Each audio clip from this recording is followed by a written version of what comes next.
हम सभी ने राधा और कृष्ण भगवान पर बने टीवी सीरियल तो बहुत देखे होंगे, लेकिन कभी भी किसी भी टीवी सीरियल में श्री कृष्ण के बाद राधा का क्या हुआ यह नहीं दिखाया गया। आखिर राधा की मृत्यु कब हुई, आखिर राधा की मृत्यु कैसे हुई थी, आखिर भगवान श्री कृष्ण ने क्यों तोड़ दी थी अपनी बांसुरी। तो चलिए दोस्तों जानते हैं इस वीडियो के माध्यम से। नमस्कार दोस्तों, मैं हूं प्रदीप और स्वागत है आप सभी का महाज्ञान यूट्यूब चैनल में। वीडियो को शुरू करने से पहले एक बार कमेंट बॉक्स में जय श्री कृष्ण लिखना मत भूलिएगा। प्रेम की मिसाल जब भी देते हैं तब भगवान श्री कृष्ण राधा के प्रेम की मिसाल ही सबसे पहले देते हैं। कहते हैं कि जीव आत्मा और परमात्मा का मिलन राधा कृष्ण का प्रेम है। श्री कृष्ण बचपन से ही राधा को प्यार करते थे। दोनों के प्रेम की अनुभूति श्री कृष्ण को 8 साल की उम्र में हुई थी। भगवान श्री कृष्ण के दैवीय गुणों के बारे में राधा को पता था। अपने मन में प्रेम की स्मृति को राधा ने जिंदगी भर बनाया हुआ था। दोनों के रिश्ते की यह सबसे बड़ी खूबसूरती है। शास्त्रों में कहते हैं कि 2 ही चीजें सबसे ज्यादा श्री कृष्ण को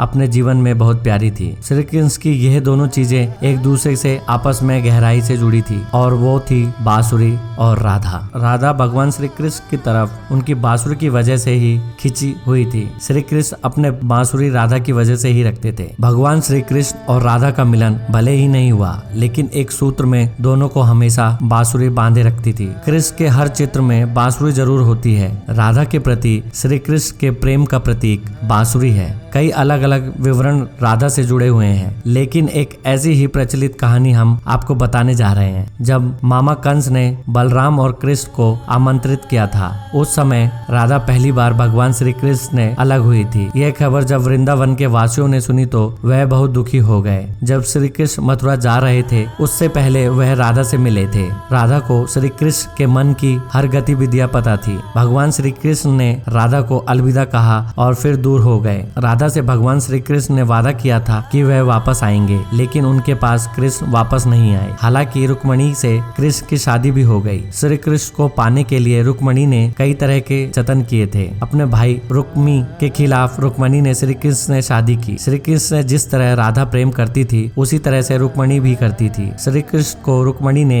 एक प्रेम पत्र भी भेजा था जिसमें लिखा था कि वह उन्हें आकर यहाँ से ले जाएं। उसके बाद रुक्मणी के पास कृष्ण गए और शादी कर ली। वृंदावन जब भगवान श्री कृष्ण ने छोड़ दिया था तब से ही राधा का वर्णन भी कम हो गया। जब अंतिम बार राधा और कृष्ण मिले थे तब कृष्ण से राधा ने कहा था कि वह उनसे भले ही दूर जा रहे हैं, लेकिन कृष्ण मन से हमेशा राधा के साथ ही रहेंगे। उसके बाद मथुरा जाकर कृष्ण ने कंस और बाकी के राक्षसों को मारकर अपना काम पूरा किया। उसके बाद द्वारका कृष्ण चले गए प्रजा की रक्षा करने के लिए, जिसके बाद उन्हें द्वारकाधीश के रूप में जाने जाना लगा। वृंदावन से जब कृष्ण गए तो एक अलग ही मोड़ राधा की जिंदगी ने ले लिया था। एक यादव से राधा की शादी हो गई। अपने दाम्पत्य जीवन की सारी रस्में राधा ने पूरी की और बूढ़ी भी हो गई, लेकिन कृष्ण के लिए उनका मन तब भी समर्पित था। पत्नी के रूप में सारे कर्तव्य राधा ने पूरे किए थे, वहीं अपने दैवीय कर्तव्य भी श्री कृष्ण ने निभाए। राधा जब अपने सारे कर्तव्यों से मुक्त हो गई तब वह अपने प्रियतम कृष्ण से अंतिम बार मिलने पहुंची। उन्होंने कृष्ण की रुक्मणी और सत्यभामा से विवाह के बारे में द्वारका जाकर उन्हें पता चला, लेकिन वह बिल्कुल भी निराश नहीं हुई।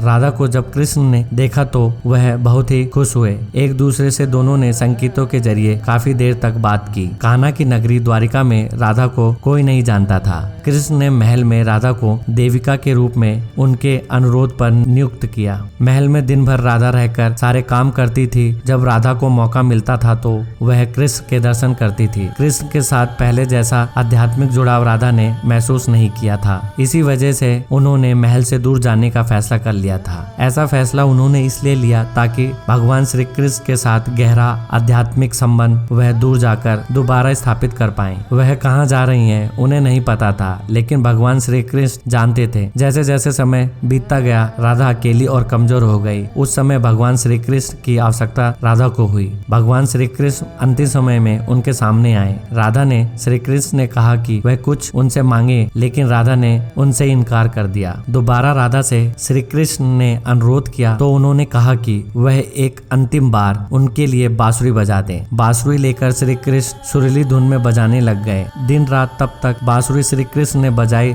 जब तक आध्यात्मिक रूप से राधा कृष्ण में विलीन नहीं हो गई। अपने शरीर को राधा ने बांसुरी की धुन सुनते सुनते त्याग कर दिया। भगवान श्री कृष्ण जानते थे कि उनका प्रेम अमर है, इसके बाद भी राधा की मृत्यु को बर्दाश्त नहीं कर पाए। प्रेम के प्रतीकात्मक अंत के रूप में कृष्ण ने अपनी बांसुरी तोड़ दी और झाड़ियों में फेंक दी। भगवान श्री कृष्ण ने इसके बाद से जीवन भर कोई भी वादक यंत्र या बांसुरी नहीं बजाई। शास्त्रों में कहा जाता है कि नारायण ने जब श्री कृष्ण के रूप में द्वापर युग में जन्म लिया था, उस युग में राधा रानी के रूप में माँ लक्ष्मी ने जन्म लिया था ताकि उनके साथ वह मृत्यु लोक में रहें। मैं आशा करता हूँ कि इस वीडियो के माध्यम से आप सभी को बहुत कुछ जानकारी मिली होगी। दोस्तों, इस घटना को लेकर आपको क्या कहना है हमें कमेंट करके जरूर बताइएगा। और अगर वीडियो पसंद आए तो वीडियो को लाइक, शेयर और चैनल को सब्सक्राइब करके बेल आइकन को प्रेस करना मत भूलिएगा। जल्दी ही मिलते एक नए वीडियो के साथ, तब तक के लिए बाय, टेक केयर।